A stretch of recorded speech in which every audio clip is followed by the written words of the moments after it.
For the record, I'm done trying to make y'all comfortable. For the record, lab on me going all the way. For the record, ain't trying to link, no time to waste. For the record, for the record.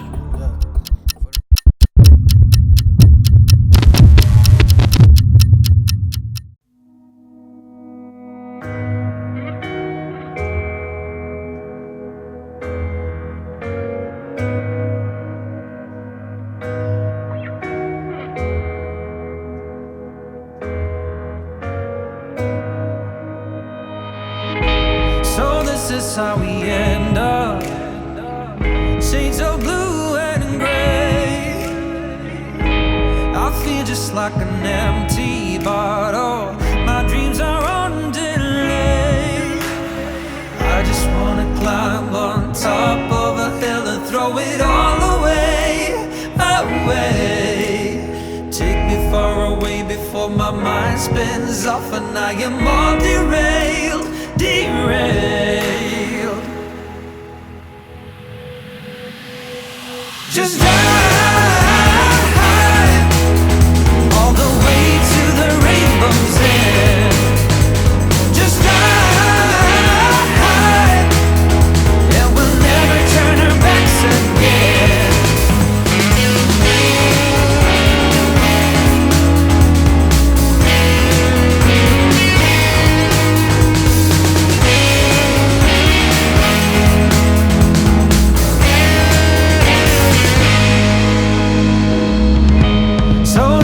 How we end up.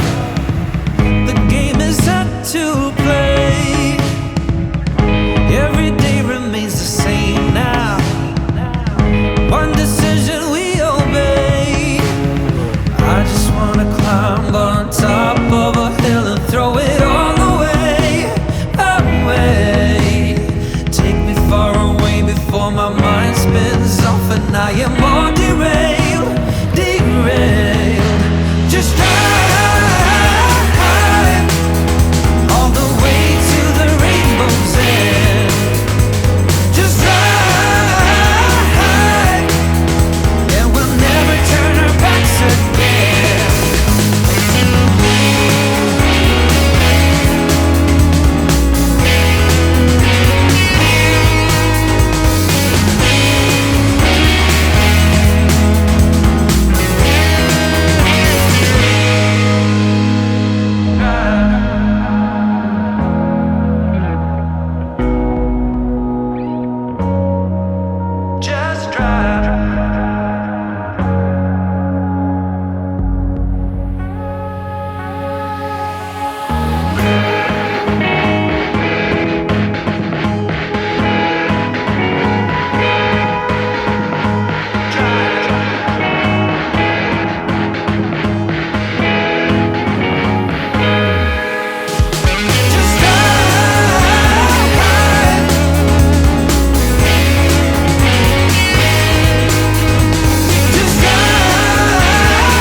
And he's gone.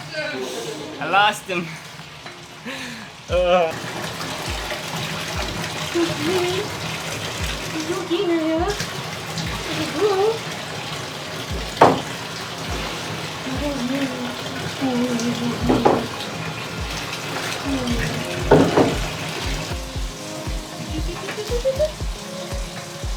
Hey, come here.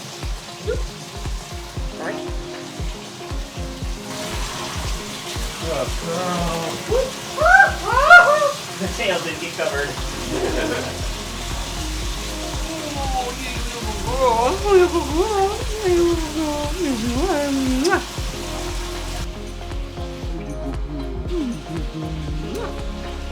Gotcha.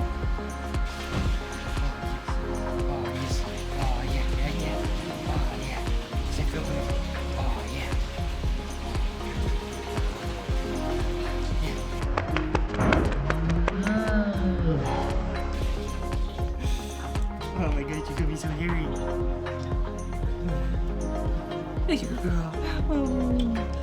Oh, good girl. Yeah, good kisses. Good kisses. Boop. Where are you going? You're still wet. Yeah. Watch out, Nala. Nala, you're blocking the camera.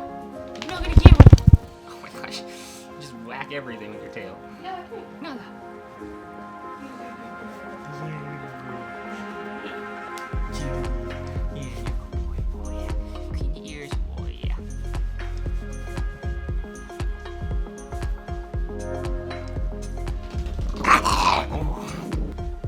Milo, what are you doing? Chewy!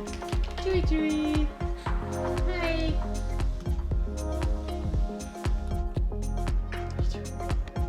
What are you doing? What are you doing, Nana?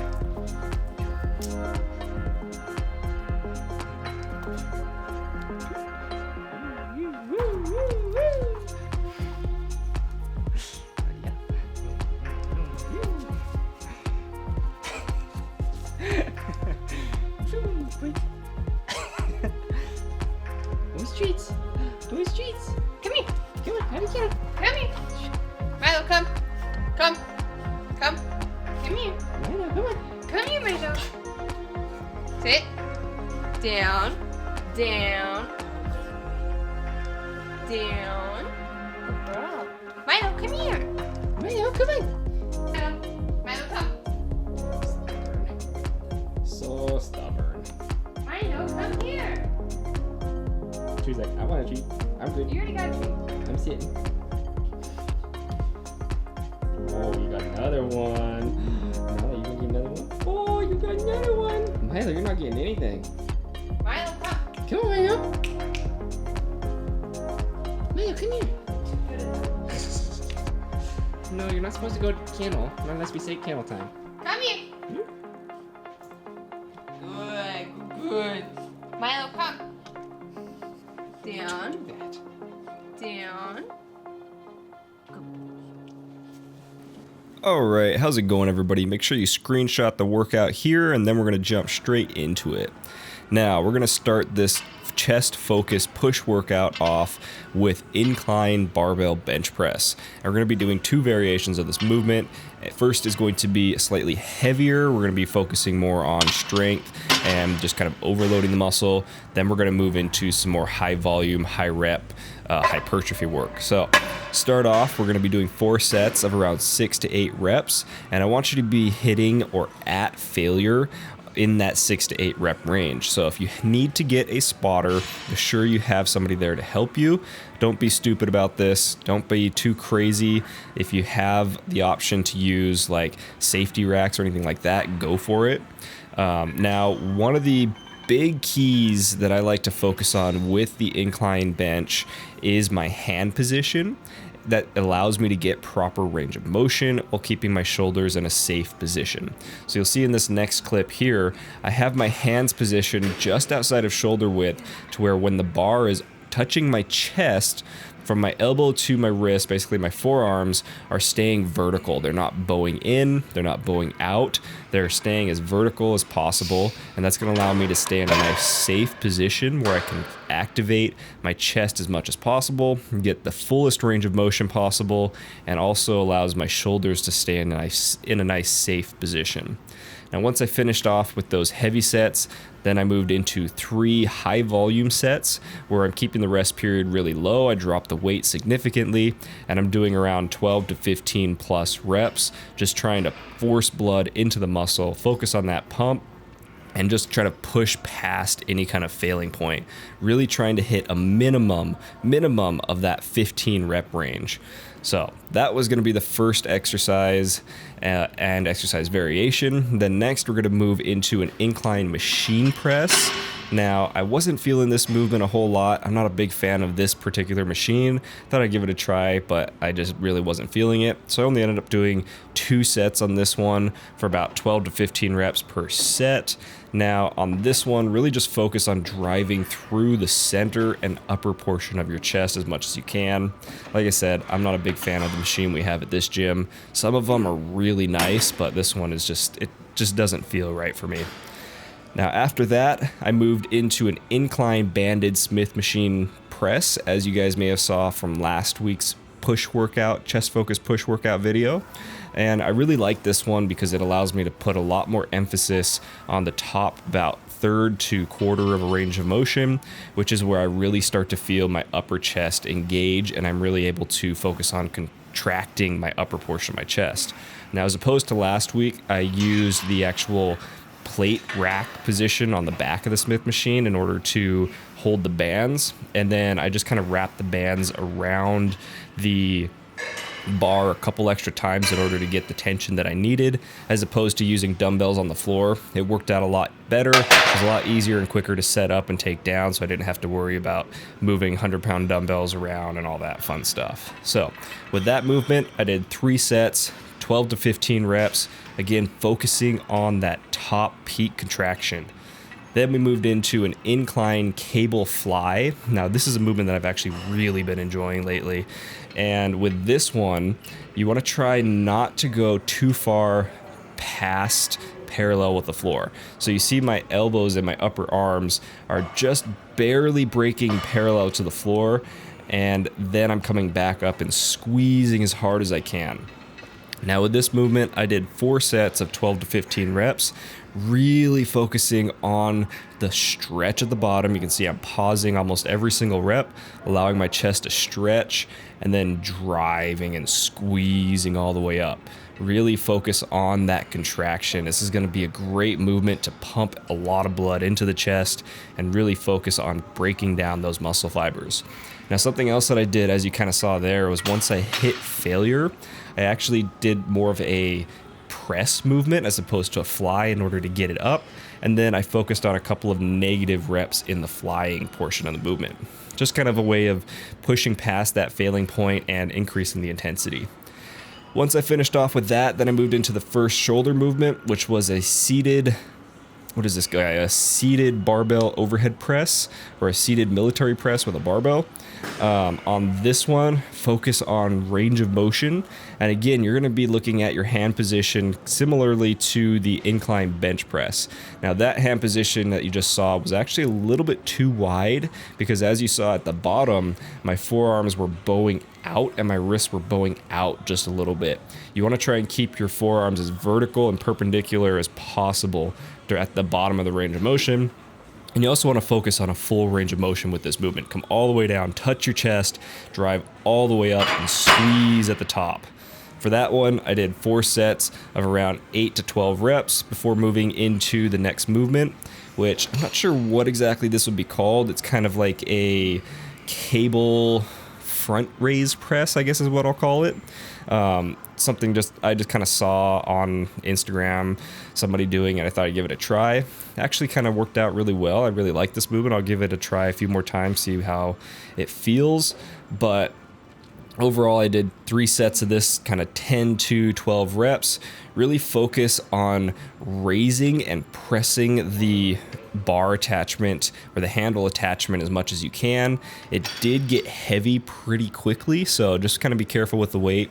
Really focus on your form on that one, and really focus on feeling the contraction as opposed to just throwing the weight around. Now, after that, moved into some cable lateral raises. And usually what I like to do with this is I like to actually lean into the movement, as you can see here, using my opposite hand to really hold on to the cable machine. That way I'm able to lean out and go at about a 45-degree angle. This allows me to put constant tension on the lateral head of my delt through a greater range of motion. Now, another thing that I did with this was I did a double drop set. So I did basically 5 reps, drop the weight down, 5 reps, drop the weight down. I did 5 more reps, and I did that for 3 sets per arm without resting each arm, without resting between each arm. So did that for 3 total sets before moving on to the last movement, which is going to be a tricep triple set. Say that 5 times fast. Tricep triple set. Tricep triple set. Blech. But started off with a cable tricep extension, really focusing on that form. Focus on pulling the hands and the grip apart at the bottom of the range of motion. Squeeze, pause at the bottom in order to get a full contraction, and then and then let the weight come all the way back up. Allow it to stretch the triceps out before starting the next rep. On this, I did about 12 to 15 reps. Then we're going to move into a flat bar or a bar cable press down. So you can see here I've got just a standard handle, and I'm going to be pressing down and doing about 12 to 15 reps again on this movement before I reverse my grip into an underhand grip, and I'm going to do the same thing to finish it off, about 12 to 15 reps. Overall, I'm going to do 3 total trisets, so each exercise is going to be done 3 times, and I'm going to only rest about 30 seconds between each triple set or triset. This is a great way to blast all 3 heads of the tricep and just kind of finish them off at the end of a workout. Or if you just only have a little bit of time to just kind of blast this and throw this in like a full body workout. But overall, great workout. Hope you guys enjoyed. All right, guys. So real talk for just a minute. Today was probably the first day that I had a scheduled cardio session, and I was this close to not doing it. So my legs have been friggin' killing me all day from yesterday's leg workout, and I just pretty much said, all right, fine, it's all good. I'll just go do cardio tomorrow, whatever, it's no big deal. And realistically, it wouldn't have been a big deal. But the thing is, I would have known. And that's where I draw the line. Because I would have known that I didn't stick with the plan. I would have known that I gave up. Because what's one cardio session this far out? Really? What's one cardio session 15 weeks out? I could just do another one tomorrow and not skip a day. I'd be fine. No difference. But then what's one cardio session 3 weeks out? What's one session 2 weeks out? What about a week out? Things tend to compound. The more you do something, the more you make it a habit. So I just said to myself, and I'm sorry for the language, but fuck it. Get your ass to the gym, get this session done, and go on. Because that's what you got to do. There's times when you're going to feel like shit, and you're not going to want to do something. But you have to do it. And I'm not just talking about the gym here. I'm talking about everything in life. There'll be times when you don't want to do something, or you know something's going to be hard, but you just have to push your way through it. Work fucking harder. And one day you will get what's coming to you. And that's just kind of the way I see it. I knew that I could skip cardio, but I'm not going to, because I would have known. I could have never said a thing to you guys. Nobody would have known but me. But I would have known. Just kind of had to get that off my chest a little bit, and it is a very sweaty chest right now. Ugh, I am disgusting. I need to go shower for like the 3rd time today. Literally, I think it's going to be the 3rd time. I did one after the gym, I showered after taking the dogs and bathing them, and now I got to shower again, so yay. Take a nice cold shower instead of a hot one. We'll see. But anyway, this marks, geez, what is today? Today is the 11th, so this is episode 12. Yeah, episode 12. We're coming up on 2 weeks into prep, and we've still got about 14 weeks to go. I am still feeling really good. I haven't hit any kind of plateau or wall yet. I hit a new weigh-in of 170 this morning, so I'm still dropping weight, still going in the right direction. And that's mainly because I'm sticking to my plan. I haven't had any kind of cheat meal or anything. I did have, what did I have today? So I didn't film it, but I had popcorn with like some of that fat-free, calorie-free butter spray. I can't believe it's not butter spray. So I had popcorn, but I substituted my watermelon today for that. So you can have things here and there, work little treats in if you want, but it's kind of like right about now I'm really wishing that I still had that watermelon, because I didn't need the popcorn. My wife made popcorn, smelled really good, and I kind of gave into a craving, but you give and you take. So right now after that long cardio session. Oh man, some nice cold watermelon. But I can't have it. I have finished off my macros for the day. I'm pretty much just gonna drink like 2 more of these before I head to bed, because I probably lost about 1 of these in sweat alone. And yeah, so I just wanted to talk to you guys a little bit, let you know, kind of get that off my chest, and yeah, just kind of stay accountable, because I was this close to not doing it. And like I said, it wouldn't have mattered, but I would have known, and now you guys know. So yeah, I think that's where I'm going to call the vlog for today. Hope you guys have enjoyed. If you made it this far, if you made it through this little rant that I just had, go ahead and hit that like button for me. Definitely helps out. Subscribe, because we got more videos like this coming all the time. And I think I'm going to keep this daily vlogging, daily video schedule going through the rest of this prep as much as I can. No guarantees, because I never know what's going to happen with work. There could be a point when I get sent overseas for friggin' 2 weeks in the next month or 2. I don't know. It's always up in the air. I never know until I'm literally on the plane. We could have tickets in hand and still not be going. So yeah. Anyway, that's what I'm gonna call the video. I hope you guys have enjoyed. Don't forget to subscribe, and I will see you tomorrow. Bye. For the record, I'm done trying to make y'all comfortable. For the record, lab on me going all the way. For the record, ain't trying to link, no time to waste. For the record, yeah. For the record.